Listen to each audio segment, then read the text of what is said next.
أعوذ بالله من الشيطان الرجيم. بسم الله الرحمن الرحيم. لا أقسم بيوم القيامة ولا أقسم بالنفس اللوامة أيحسب الإنسان أن لن نجمع عظامه بلى قادرين على أن نسوي بنانه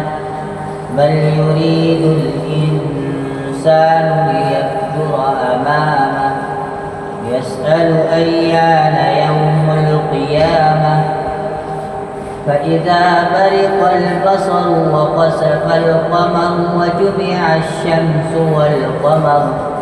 يقول الإنسان يومئذ أين المفر كلا لا وزر إلى ربك يومئذ المستقر ينبأ الإنسان يومئذ بما قدم وأخر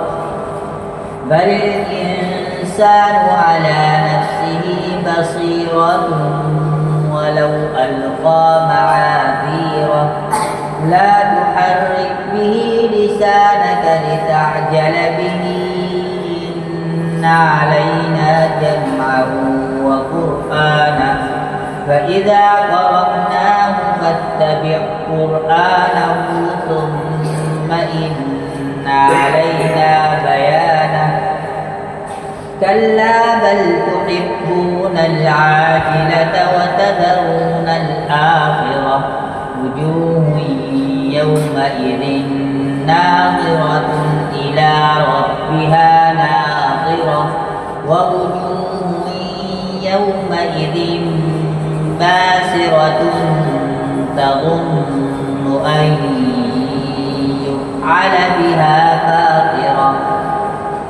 كلا إذا بلغت التراقي وقيل من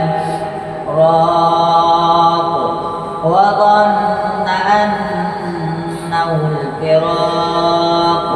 والتفت الساق بالساق إلى ربك يومئذ المساق فلا صدق ولا صلى ولكن كذب وتولى ثم ذهب إلى أهله يتمطى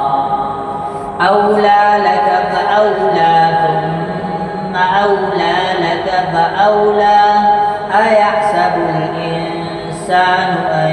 يترك سدى ألم يكن نطفة من مني يمنى ثم كان علقة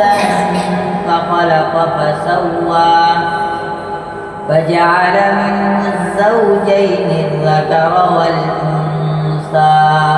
أليس ذلك